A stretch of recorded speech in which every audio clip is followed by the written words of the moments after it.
Hi, I'm Bran, and I love Hallmark Christmas movies. I'm Brian, and I like Hallmark Christmas movies. I'm Dan, and I despise Hallmark Christmas movies. I'm V. Spehar, and I think Jodie Sweetin is the queen of Christmas this year. And this is the Deck the Hallmark podcast. Deck the Hallmark, it's his podcast. Brandon and friends host this podcast. We hope you like this jolly podcast. Oh, boy. Wow. It's going to be a good show, I can tell. You can tell Jodie already. Sweetin reference already. V, I know. I know why you brought up Jodie Sweetin, but for the people out there that might not know why you brought up Jodie Sweetin, why'd you bring up Jodie Sweetin? It's been a big week for It's you. been a big week It's been a big week, yeah. So after hosting the live stream on TikTok for NBC for the Thanksgiving Day parade, Jodie Sweetin followed me, and I immediately texted Bran, and I was like, I've officially made it. I've made it. Yeah. Wow. I mean, you have a follow, like what Jodie Sweetin doesn't follow us. So. No, and speaking of following on Yes. Instagram, if you're not following Under the Desk News, Yeah. it is a vital TikTok, Instagram follow, V. You're doing the Lord's work out there. Thank you. For those that don't know, what is Under the Desk News? So it's a daily TikTok account where I wrap essentially the most important things that happened that day. It's fairly nonpartisan. I just tell you what happened, not what you should think about it. And then I also have a podcast called The Interesting, which you fellas are going to be on actually this Friday. Oh, dive I had deeper. no idea. Yes. Brian, Well- you didn't get the invite, Ooh. unfortunately, Brian. Ooh, I know. Man, must have been around lunchtime. yeah. That's what it was. That's what it was. Yeah. And the But podcast you hit the news. Yeah, we do the news, and on the podcast we dive deeper into the headlines you might have missed because there's always some kind of thing that's like taking up all the air in the room, and we want to make sure you're a nice, well-rounded, smart person for conversations around the holiday table. How was the Macy's parade? Oh, Live. incredible. Live. I've never been more jealous Yeah. of anybody in my entire so you just like walked with the parade and just TikToked. Yeah. So NBC had me essentially take over their TikTok live stream, and I just called the parade as if I were, I don't know, Savannah, Hoda. Like, who do I think I am? Right. I was out there in the streets, feral. They were just like, okay, go ahead. I hope you're ready. So I had like prepared all my little things I wanted to say. I knew all about the different balloons. I got very, very overwhelmed by one balloon in particular, though, and that was the Bluey balloon. Yeah. Everyone was crazy for Bluey this year, and it was quite impressive when she came around the corner there. I was like, oh my God, finally my niece is going to think I'm cool. That's Oh right. my Now, gosh. I do have a question for you, V, since you're a pro now.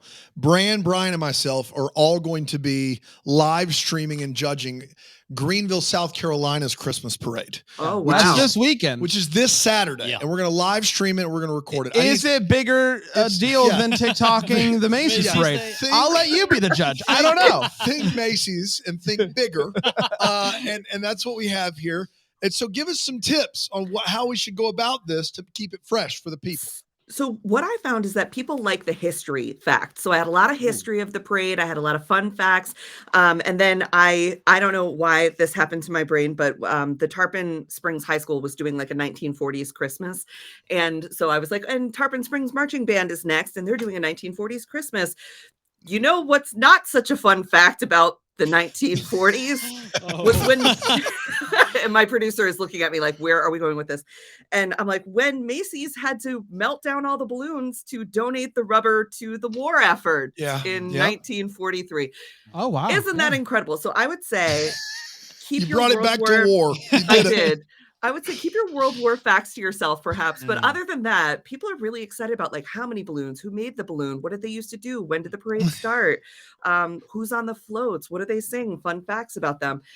So I would say just having a lot of that prepared really helped me. Yeah. because Sounds like I'll be parades are pretty awkward. busy. Yeah. leading You'll up. be And busy. as much as I appreciate the advice, I think she's underestimating how well war stuff plays in South Carolina. That's true. That is true. That is Yes. true. Yes. So use Also- all the war facts. Yeah, I don't know. I don't know if we'll have any balloons, but I'm very excited. I'm going to make up balloon facts, even if there are no balloons in this parade. V, when we joined you to record your podcast, we asked you to return a favor, and I said you pick any movie that you want to, and you Yes. picked A Holiday Spectacular. Why was this the one that jumped out to you before we dive into it? Well, fellas, a lot of people don't know this about me, but my grandmother was a dancer in New York City way back in the day. She was a tapper. She was one of the Rockettes before they were like called the Rockettes, when they were kind of just like Wow.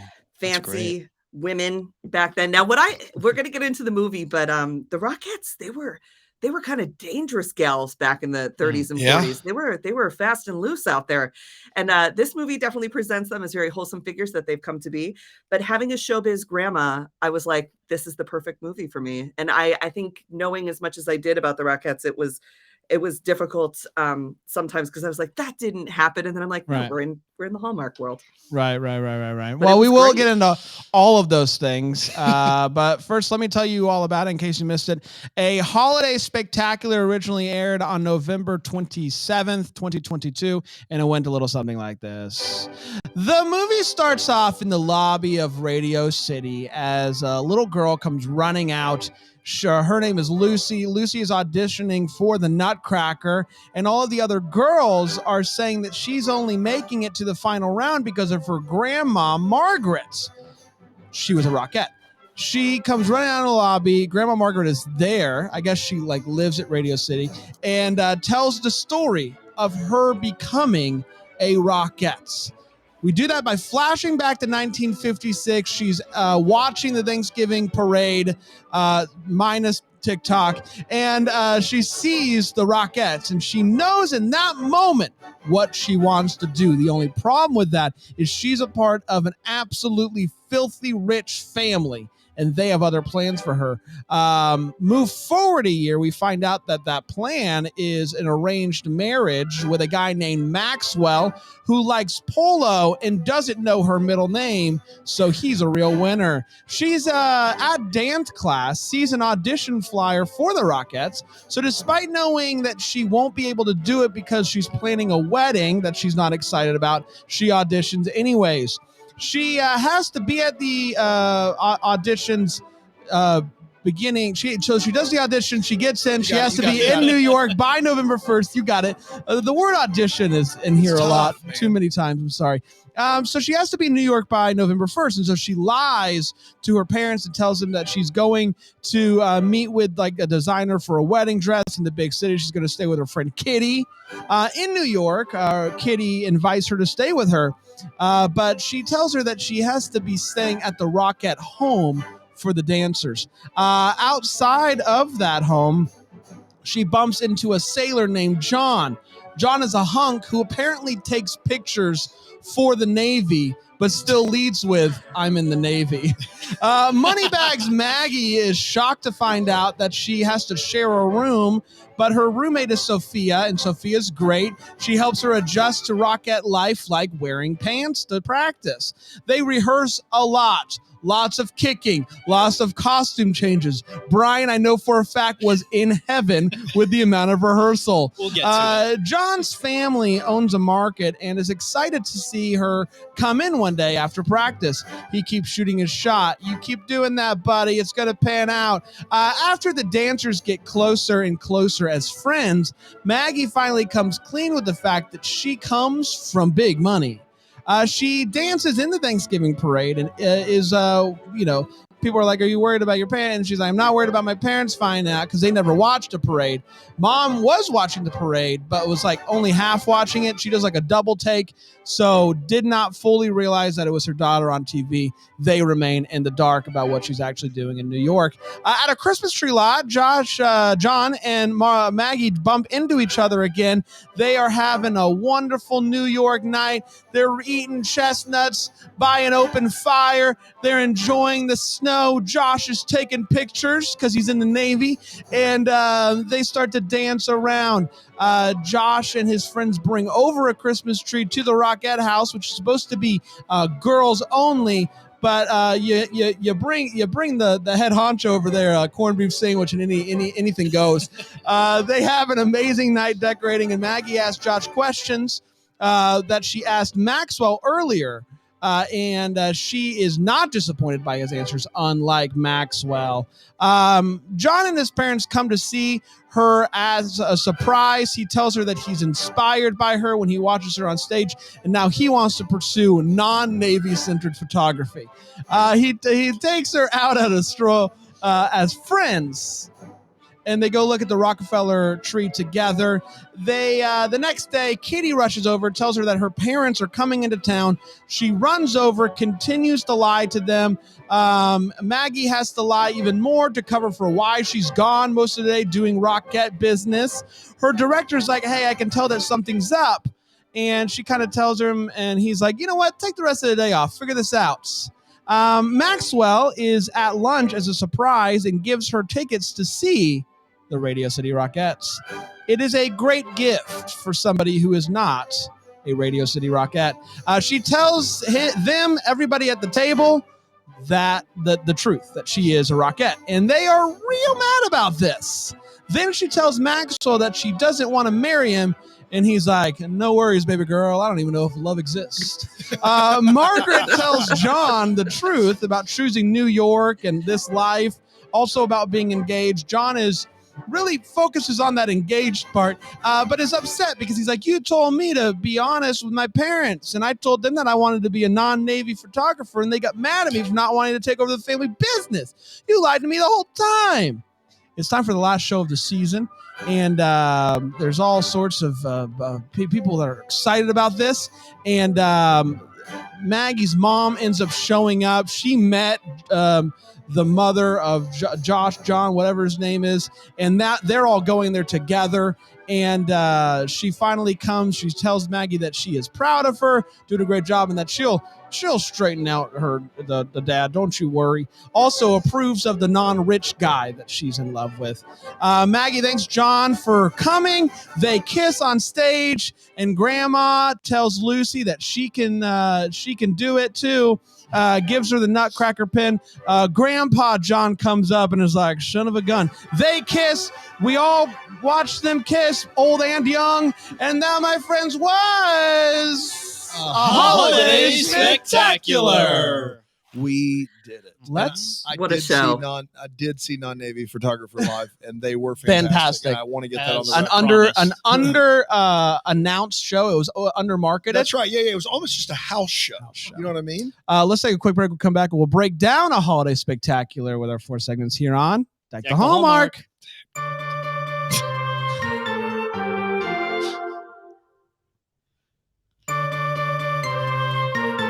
Dan, I don't want to go back in time. Did you whisper the word death? No, I just fell asleep on the job. I was thinking about non-Navy photographer. Yeah. It was a whole thing. I was going through the set list in my head. It was wild. There was an oboe involved. I'm sorry. I'm sorry. I forgot all about it. I shouldn't have done it. All right. Let's break down a holiday spectacular. V is here to help us do that. But before we get to V, we have to start with Brian. We are legally obligated to do so. When did you turn on Brian? Like the last couple episodes, fast. You were just like, I would never. You read a review online, didn't you? You know what? And all of a sudden. Yeah, that's what happened. Brian, we are blessed to start with you. Yes. We're blessed to start with you. What did you think of a holiday spectacular, buddy? So I was a big fan of going back in time. When that happened, I got big time fried green tomato vibes, the way they did it, the storytelling, this way of telling a story where you're going back in time. It's the narration. There's narration. You're weaving in the past and the present. I thought that was great. And it took away, I don't know, we'll get to the way it was, but it almost absolves the story of a lot of problems because you can go back and forth a lot and you can ask a lot of questions and answer questions and stuff. So I love the big band music. The music was so good throughout this whole movie. I didn't like the lying to the parents, but they don't get it. Like they're never going to get it. So you have to do what you want to do at that point. At some point you have to make that this lie made sense to me. Yeah. Though. 100%. It's a good lie. 100%. You have to change your trajectory if you're heading down the wrong path. System. Of all the lies this holiday season that we've seen, I feel like this is the one that this one is not a lie. This is doing what you need. The parents were wrong. The parents were wrong. Situation. So, and I love a coming of age story. I love a training story built. And you love practicing rehearsals. These cross paths. So that was just beautiful. And so you say path singular paths. These cross path. These cross path. Okay, got it. So I really like this movie. And it wasn't, the love story didn't even need to be there. It was fine that it was. No big deal. They didn't overdo it, I don't think. But everything else in this movie, I really liked a lot. Rockette historian V, what did you think of this movie? Well, here's the thing. One, I loved it because I love talking about the Rockettes. I love thinking about New York. I think it's an iconic part of Christmas, and I had a lot of fun with it. But knowing as much about the Rockettes as I did, I thought there were a couple misses, and one was right up front for me, and that was first Anne Margaret, icon, wonderful person, incredible actress. Was so excited to see her. But when she was talking to her granddaughter, and the granddaughter comes out and says, "Grandma, I'm only here because of you," and she's like, "No, you're not." First of all, my grandmother would have been that character, and I would have been the Lucy. So I'm putting myself in that place. And my grandmother would have said in her transatlantic accent, which I also think was missing from this movie, "Of course you're only here because of me, but you better not embarrass me, all right? Now get back in there and show them your kicks." Like, that would have been her authentic reaction, and that is what I was missing from Anne Margaret, was a little bit more vaudeville grandma. I want that character on this show permanently. What do we have to do? I know you've got to get Alice on here. Yeah. You've got a big career, but what do we have to do to just get you to sit around and do the transatlantic voice for us all the time? Very little. Very little. That's fantastic. Very little. It's my favorite thing. Yes. Yeah. Talking about the wartime and doing the accent. Yeah. That's right. Should have done the Macy's parade. That's in that. right. That would have been maybe next year. Maybe next Well, year. hey, everybody. Welcome. Yes, I like this, but there's not much to dislike about this movie. I'd say it's beautiful to watch. Like, it looks real good. Like, even early on, there were just, even like them walking down the street, it looked like a real movie. If this felt like a movie, the fact, and I'm still mad about it, Hallmark, the fact that I did not get an invitation to go up and watch this movie premiere at Radio City is a crime that I will not forgive anytime soon. No, because I can imagine how amazing that must have been to be in that room watching this movie that is beautiful and would look great on a big screen. I absolutely loved it. Obviously, there are some things about the Rockettes in this movie that are not accurate. It was a real war on Christmas to not invite you to the premiere. I agree with that. Thank you. And there were a couple historic inaccuracies. And I wish that they would have brought a little bit more of that in and talked a little bit more about, like, the first Black Rockette came in 1987, and what it, like, just so I kept getting caught up on like wanting it to be real because they had made so much of it real, and then just being so excited at how beautiful it was and how beautiful the story and the costumes and the sets were. Yeah, it is. So it was tough because on one hand it's like, yeah, this is how it should have been, but on the other hand we all know that it wasn't. That's right. So like that was tough. It was like the weird elephant in the room for sure. Yeah, I would say I don't know if I can be as eloquent as Bram when he said this looks real good, but I'm going to try. Good luck. The movie looks like it cost a fortune to make, which is I never say about Hallmark movies.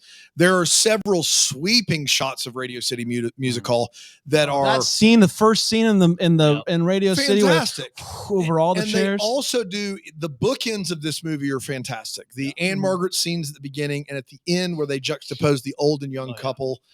Those two things like cover a multitude of sins, because the middle of this movie is well written, like almost revisionist history. Like, it's this weird thing where I'm watching like a very like idealized version of what all of these people would have been in this time. And I don't know how to take that. Like, it was like, even down to the guy who's directing the Rockettes, which we'll talk about later, who is like kinder than Santa Claus. Like everything about it felt like this is what we wish it was like in the 1950s. And I guess that's fine if we notate that it's not actually, it wasn't like that. I don't know. I just felt kind of like everything else about it was just kind of, it didn't all quite click for me. It probably was because I couldn't get that out of my head. This would have been the perfect movie for Hallmark to do something that I don't think they've ever done before, where during the credits, they're doing like facts about the Rockettes with real pictures and showcasing like a pop-up video would have been nice. Pop-up video would have been nice. But like showing those things and spotlighting that this is how it actually was. Obviously, what we did in this movie is how we think that it should have been, but it's not. But so spotlighting those true stories is also really cool. So I don't know. It's tough. It was tough. I agree. I think it would have been great if they would have done a little bit more of that. And I think it would have helped the story, actually, if they showed that, like, why this rich, uptight family would have been disappointed that their daughter was being a Rockette. This story reinforces the wholesome and wonderful way we see the Rockettes right now. But in the 50s, I mean, these women weren't going out for dessert. I can promise you that. Stories from my grandma say the only time that they really got to it is when she starts drinking in the end. But I was like, my grandmother was not going out for dessert. I can promise you that. She was going out, stepping out, but those were some hard drinking, hard kicking ladies back in the day. Not that type of dessert you think of. Yeah. They were with sailors quite a bit. I mean, my grandfather, proud Navy man. That is accurate. That was very accurate. It's wild that we like made the 50s more inclusive, but made the women less like strong in their actions as Rockettes. Yes. Weirdly enough, which is it was a wild like balance of the force there of the 1950s, I guess. But overall, I mean, I listen. No. I think we're nitpicking, and it sounds like we're more like. This movie is a triumph of movie making, like from a standpoint of what Hallmark stands for and what they do, what they did here. And then Julie Wolfe, who we know and love, has written a whip smart script that does fly off the page. I think because we get such a great subject matter and we get actual Radio City Music Hall and actual New York, I think that the middle plot of her kind of finding her voice and her way and her love all rings a bit generic, and that's a little unfortunate, but we are nitpicking because this is definitely miles better movie making quality than most of what we watch. It's visually the best thing we've ever seen. I would love to know the budget for this one, because honestly, that red coat she wears in the beginning, I was like, that's the whole movie budget right there on a typical Hallmark. I mean, the costumes were beautiful, so vibrant.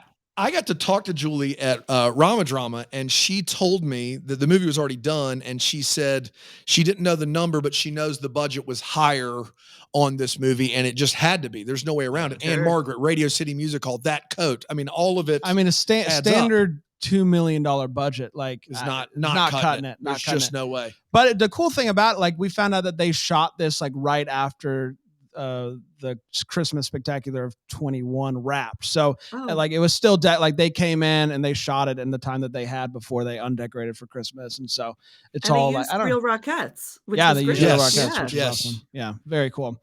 Let's talk about feels. Yeah. Brian, any feels for you, buddy? I have one main one, but two quick ones. I noticed V. 1, 2, 3. So I have 3 total. 2 quick, 1 real. Okay. I noticed V is holding a pencil. And I think I'm going to adopt that. That's one feel. I love that look, the prop. So I picked up a little marker. It's not as good as the pencil. Stop it. But it was a feel. I noticed it. I go, that looks cool. And for anybody out there that's like, there's no such thing as real news on TikTok. Yep. I will point to this. That's right. No one does what you're doing right now and not be a real news. If you're not watching on fire. Look at that. They're holding a half-rim glasses. Yes. It's almost like I perfectly curated a version of myself that you would accept and adore. Yes. I messed up and went full rim. Full rim glasses and a marker. I'm like, you doofus. We'll get to there, Brian. We'll get to marker. No, take your marker. Get out of here.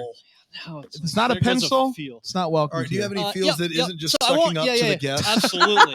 So I have. So I won't harp on it too much, but the rehearsal meant a lot to me. It was great. The performance shots from above the stage, where you can like see the marks on the stage, that was great. But my real feel, I will say, as somebody who does not care about rehearsal, seeing the performance and like being able to see these, like the stage in a way that I've never seen. I've been able to see the Christmas Spectacular before, and it's amazing. But to see it from those angles and to see the tape marks and stuff like that was very cool. Very cool. That was cool. And the real feels for me was the first time Maggie saw the Rockettes do the kick line in person, right in front of her. And that was like, I mean, sort of like me walking into this place and sitting down and seeing, having Rig chirp at me from behind my desk. Do you think your job's in jeopardy? Like, what is going on today? Overtly kind, Brian. That was a real feel. That surreal moment of like, holy cow, this is happening in front of me. Like, this is great. So that's the legit feel. I don't really know where to go. Can you go get my marker now? I'll go get your marker. But I don't want to miss V's feels. V, what gave you feels in this one? So I had feels, obviously, of just like watching the Rockettes and watching the grandmother figure kind of like explain her history here. I agree. I think when they did the kick line for the first time in front of that character, how special it was. But the thing that really, really got me in my feels is when the character Alice, who had been a Rockette for 10 years, Alice was my grandmother's name too, so it really hit me, was transitioned to be the dance captain. Because once you're a dancer like that, you're a dancer forever and ever that way. I mean, we buried my grandmother with her tap shoes. Like it just is such a big and important part. And I'm so glad that they took the time to show the way that that once you're a Rockette, you're always a Rockette. And they gave her kind of a new job. And that really hit me because that felt very true and that felt very special. And so I would say that was my big feel for this one. I love that. That's really good, man. Yeah, I mean, I think my feel like I love that we actually got to see like them perform like throughout the movie. Like no one can walk away from this movie and be like, they were a little light on the Rockettes. So like I appreciate like it would be something that like I would have expected old Hallmark to do. Like we're doing a Rockette movie, but we're not going to get to see them kick. That's something that we genuinely would have expected. Christmas at Dollywood, Dolly Parton shows up for 30 seconds in that movie. Right. In this movie, they are not going to let anybody leave thinking they didn't see the Rockettes. There's like a solid, I would say a solid like 5 minutes of performances throughout the movie. And like, if they gave away the show, they gave away the best parts. They had the toy soldiers, they had everything. Well, you might know this because I was telling Dan, like I the toy soldier bit, like I saw it, I don't know, 7-8 years ago. Yeah. Is that a thing? Like that's even back in the 50s? Yeah. Wow. So if you go back to the 30s, even to the Ziegfeld Follies, the toy soldier was a big part of that time when they did the show. And that carried over to when they became Rockettes and went over to the Radio City show. The show has never been updated. It was updated one time. And I think that was in 2010 or 2011. We'll have to fact check that, but they just added New York at Christmas as the song. But the show you're seeing, the magic of it is it's the same show your parents saw, your grandparents saw, their parents saw. And that consistency is what is magic about the way we open the box here in New York and then we close the box on Christmas, right? It's like, it's all here the way you remember it. And then it gets put away. Wow. Man, that's fantastic. Yeah. I did not know that. Very cool. New York feels were great in this movie. I thought they did New York right in this movie, which does not happen often. It got me excited for Christmas Con. That's right. Sneak into this. I'm going to sneak into the city with Brian when we land. Brian's from Massachusetts, but has never seen the Rockefeller tree. That's right. Somehow. Number one, be my first time. You've never seen New York at Christmas? Not at Christmas time, no. Wow. Right. It's going to be magical. Man. It is magical. It's unbelievable. I mean, it's still Boston at Christmas, but it'll do. That's true. It is no Boston. Boston, notorious for their happy Christmas. Yeah. Big Christmas town, Boston. Yeah, huge. I mean, the people may leave their lights up year round on their house, their double-decker houses, but I mean, they look nice when they're turned on around Christmas. Some of those Sundays when the Pats were playing, you know, big Christmas celebrations then in December. And then also one line I just thought was really funny. She comes in and she orders a double old fashioned easy on the water. And her fiance looks at her and goes, isn't that basically a straight bourbon? And I thought that was really funny because that would be more of a Rockette thing to do. It would be. You know, just a double bourbon, please. Just I neat. wish they would have showed that more. I think it would have made it more clear why her parents were so afraid she was going to go become a Rockette, you know? That's right. The only way off the line was a sailor. So she was almost there with the story. Yeah. Let's take one more quick break. We'll come back and we'll get to the wait, what, and the what the Hallmarks here on Deck the Hallmark on WLZO. Melted balloons. Shut up.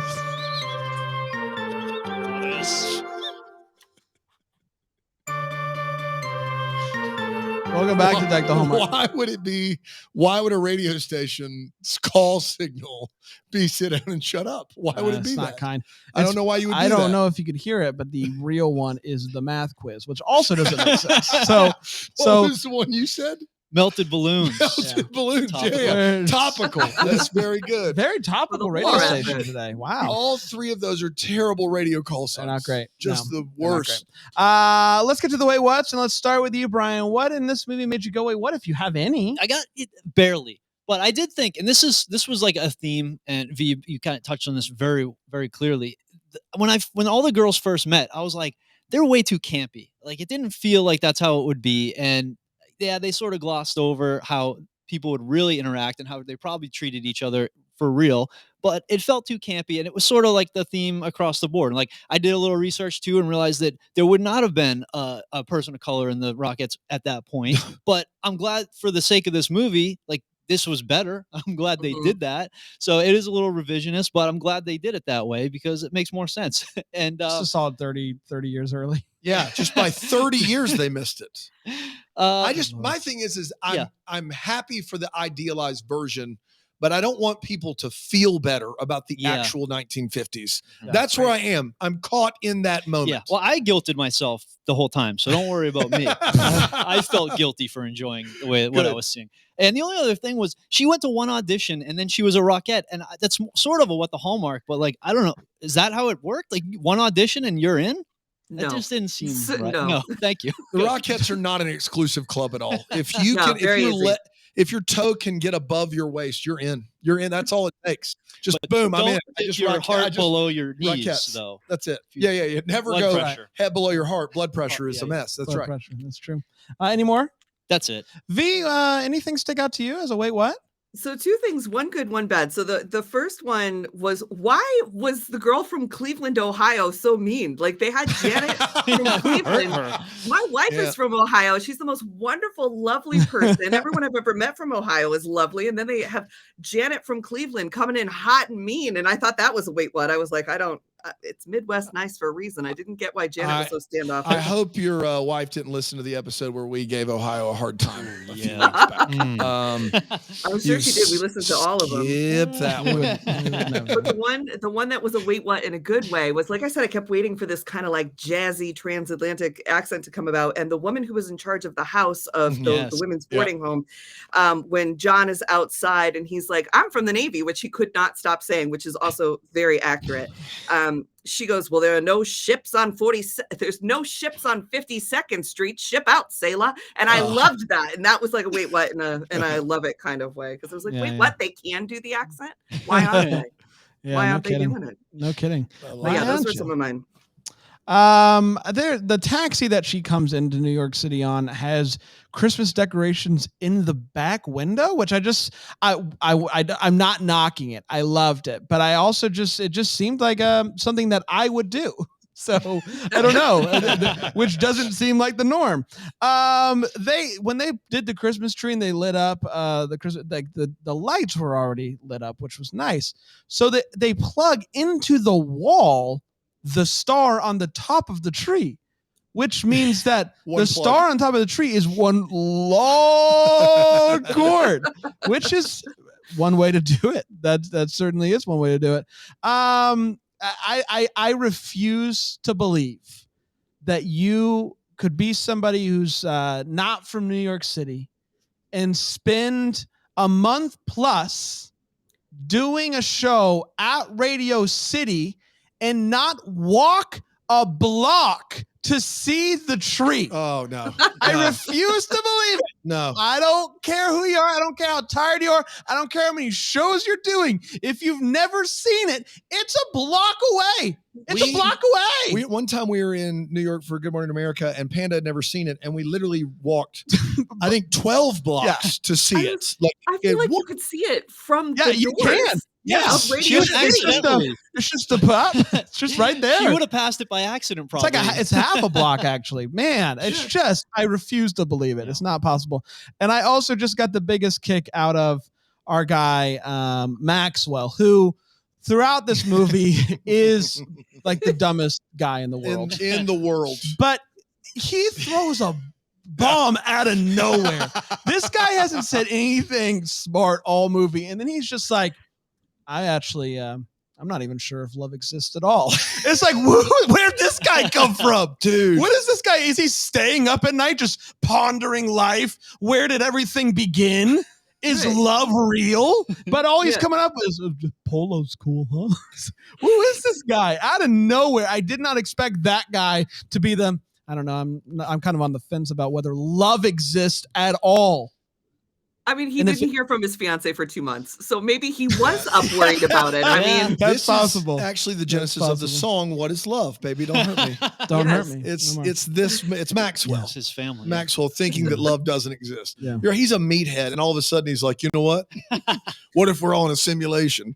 Like, it's just calm it down over there. We're all just guys. We're all just guys. When our leading lady gets to town, she offers to pay the woman in charge for a private bedroom, and then realizes, and I want to make sure I get this straight, she can't because she has spent all of her money on a shrimp cocktail. Now, a train shrimp cocktail. I just want to be like, how big, how impressive a shrimp cocktail are we talking about?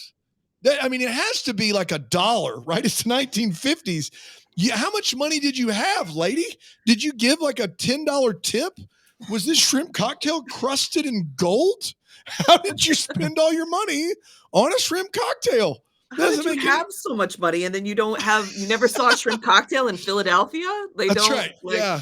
They don't have that there. This train is the nicest thing. She had one, and then she took the rest of her money, and she just said, "Keep them coming." While we're on the keep them coming. I'm not driving. I'm not driving. I'm just gonna go to town. I had 12 shrimp cocktails and tipped $80 on every one. While we're on food in her room, her roommate opens up a plate of food, pulls a little lid off, and goes, "Chicken parm. This could be good for a snack later. Let's go to practice." You let chicken parm just sit out all day? I know it's the 50s, but just chicken and cheese just sitting out all day long? You're going to wish you had a few more shrimp cocktails, lady. Yeah. That's going to give you salmonella. It's November. It's that Mulberry Street chicken parm. It's real durable. Oh my goodness gracious. The turnaround on developing photographs in the 1950s is very impressive. I remember when 1 hour photo became a thing because I'm old, but apparently in the 1950s, you could turn around Polaroids real quick. And I did not know that information because my non-Navy photographer, he is getting those things done in 12 hours. His darkroom is expedient. It's in the future. His darkroom's in the future. Yeah, it is. Doesn't make any sense at all. He's got that Navy tech. That's right. I always love a Hallmark movie where one scene does make me guffaw in laughter over something so ridiculous. And in this movie, it did. It's my favorite scene. This dude is trying to tell his dad he doesn't want to be in the Navy and doesn't want to run the business. He wants to be a real boy photographer. Right. And he comes in to tell him, and his dad is at his dad's desk working on the numbers. And he goes, "Dad?" And then he opens his dad's desk drawer, and in the top drawer of his dad's desk, he pulls out his photo album and goes, "Surprise, I'm a photographer." His dad has been working there every day for forever. Has he never opened the drawer and gone, "What a betrayal"? Yeah, like I've got to tell you something. And I brought props, and it's been here the whole time. Yeah, here are these photos. He starts going throughout the store, just pulling out photo albums. He's left in plain sight for his dad to stumble upon. Yeah, there's one in the bread. He never took pictures of the produce or the store to help market the store. No wonder they're struggling. He's just withholding his talents. Yeah, nothing at all. And then lastly, maybe I've been like manipulated or just completely misinformed based on every dance instructor I've ever seen pre-2000. But my idea of the dude in charge of all the Rockettes is not Mr. Rogers. Like, it's not the guy who's like, take the day off, like it's just the Rockettes. Have them, whatever. But like, do you need to sit down and have a snack and maybe talk through your life? You guys are amazing. Good job again.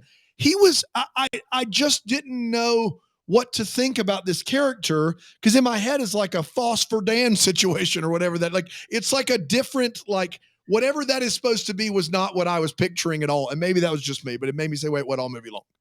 Yeah, no, Mr. Matthews was definitely way too nice and very inaccurate. The only accurate thing he said is when they got it right, he was like, "Okay, now do it 100 more times." Yeah. That's accurate. Yes. That's accurate. But all the hand holding and coddling and whatnot, I was like, there's no way. All they would have heard is, "There's 200 girls on the street. It'll take your job in a second, gal. It's time to get kicking." Like there again, I wanted like Yeah. I mean New York or something. That's right. They're right. The let's get kicking quota in this movie was at least 10 and we got none. Yeah. That it needed to be better. I would agree with that. Yeah. It's time for What the Hallmark Part. Shall we wonder what could have been? Maybe having get some clarity questions that we still have. Brian, what are you still wondering about after seeing this one? I'm wondering here. I mean, actually, V might have the answer. Where'd you get that pencil, V? Yeah, that's a great pencil. Oh my gosh. Ticonderoga black. Yeah. Oh yeah, it is. Yeah, you could take an SAT with that tomorrow. Yeah, that's a beautiful pencil. Sharp. Do they have to audition every year once you're a Rockette? You do. You have to. Okay. That was. I was wondering that. Great. They had a touring company too, so you do audition every year as a Rockette. Now, obviously, if you were one the year before, they give you a little prize, a little shine. You know what you're doing. But then they had a touring company where sometimes, if you wanted to, you could go out on the road. But they stopped touring, I think, in like 2015. So there used to actually even be more Rockettes than there are now. Wow. What's the restriction? Like, wasn't there like you had to be a very specific height? Yes, 5'8" to 5'11". Wow, that's wild. That's what it was, and I think they might have changed it now. It might be 5'7" to 6 foot or something, because people are there's a little bit more of a range, because the other thing about that, the restrictions is like then it restricts like who qualifies, because different ethnicities have different heights, and like we want to be more inclusive, so we got to change a little bit here. So they have changed a little bit, but yeah, that uniformity is key. Yeah. I have two. One is how long had she been dancing before she auditioned? We see her take one dance class and see an audition thing and be like, let me give it a shot. But I have to imagine, like, had she been dancing, like, was that her thing that her parents like paid for classes, like she would go dancing, or is that something she was doing on her own, like behind her parents' back? Was she getting dance lessons? Thought for sure they were going to say it's a no-go, and then she started like practicing more, and then she was going to get it like the next time. I didn't think that she was just going to roll in and get it the first time. That was surprising to me. I think it would have been unusual for her to have been allowed to take tap classes. I was wondering the same thing, like who taught her how to tap, because coming from a family like that, they would have maybe put her in ballet. I would have liked to see her like sneak over to the tap class or something, That was considered lowbrow entertainment back in the day. They wouldn't have allowed her to do that, but yeah. She did have her she did a double time step. The actress who played the Maggie, she does a double time step in there, and she did pretty good with that. So I was pretty excited that she at least seemed to know how to tap a little. That was good. There you go. My last one is our guy, John, Navy photographer John. He had to have been beat up by the rest of the Navy, right? Oh, absolutely. You can't lead with "I'm in the Navy" if you're a photographer, right? No, that has to be like like a Buster Bluth level of Navy. Right. Yeah, I feel like people that are actually out there like doing Navy stuff sees that guy taking pictures and be like, why is he wearing our uniform? Like, what gives you the right? And thank you for serving our country, by the way. I just want to say thank you for your service. V? We do love the troops. Yeah. Yes, we love them. Yes, we do. Love the troops. Love I think that was definitely interesting too, because they were trying, I think they got their decades mixed up a little bit. They were trying to put like a World War II lens on a 1957, which would have been like the Soviet war. Like, I don't know that he would have been home for Christmas in the first place. I'm pretty sure we were pretty busy during that time. Pictures needed to be taken. Yeah. So I thought that was kind of kooky. And then with him also at the end when they're in love, and he's like, well, I'm going to be gone for 6 months. And she's like, I'll wait for you. I was like, you couldn't even wait 2 months for the last guy. You're going to wait 6 months for this guy. That felt kooky to me. Yeah. Poor John. Poor John. Mine is just the actual, just like, it's not exciting. It's just the nuts and bolts of actually filming with the Rockettes. Yeah. Like, what did that look like? How long did they film with them? The interspersing of the actors in there, like some of it was a little more obvious where you just see a headshot where everybody else is doing the whole thing, but it was pretty seamless. And so I just want to know how long it took, what the filmmaking background was for that, because that was fascinating. To actually get to use the real Rockettes was the touch on this movie that really put it over the edge. Amazing. Yeah. I wonder if they went to Rockette boot camp in the summer, because Rockettes do like a little boot camp in the summer. I wonder if those actors, that's where they learn their shuffle ball change and their time steps, maybe.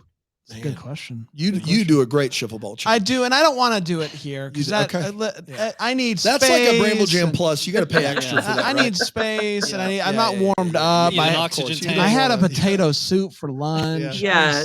Really, this is the Rockettes' time. You don't need to upshine. I would never do that. Yeah. Let them have Christmas. V, thank you so much for joining us. Tell everybody about how they can find you on the socials and listen to the pod. Thank you guys for having me. You can find me at Under the Desk News on Instagram, TikTok, and YouTube. And you can find my podcast, V Interesting, wherever you listen to podcasts. And if you're listening to this podcast, as I imagine you are, or where else would you have to at this point. I have the Deck the Hallmark fellows on my show this Friday. So this Friday, they're going to come on. They're going to tell us how they met, what their meet cute was, all that kind of stuff. It'll be real fun this Friday on V Interesting, wherever you get your podcasts. Love it. And we had a blast on We did have a blast. So very excited to listen back. V, thank you for joining us. I hope you have the best holiday season. And everybody else listening, we'll see you tomorrow. Until then, maybe we're the first to wish you a Merry Christmas. Deck the Hallmark is the That Sounds Fun podcast. It's produced by Tracy Noah's name. It's recorded live in that Greenville, South Carolina. For more information on Deck the Hallmark, you can go to deckthehallmark.com.